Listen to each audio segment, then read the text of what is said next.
महाराष्ट्रातील बदलापूर प्रकरणातील आरोपी अक्षय शिंदे याचा पोलीस चकमकीत मृत्यू झाल्यानंतर राज्यातील राजकीय वातावरण तापल्याचं दिसून येत आहे. अशातच मुंबईत पोस्टर वॉरही सुरू झालंय. मुंबईतील कलानगरी असलेल्या वांद्रेसह अनेक भागात बदलापूर नावाची पोस्टर्स लावण्यात आली आहेत.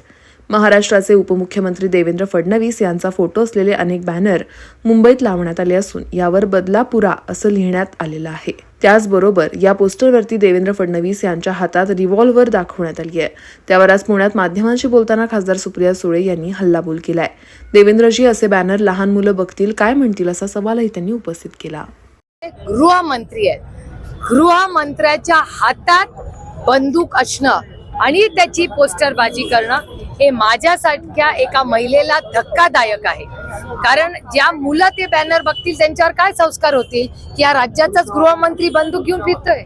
बस हे मिर्झापूर टीव्ही सिरियल मध्ये या गोष्टी चालतात. हे वास्तव आहे.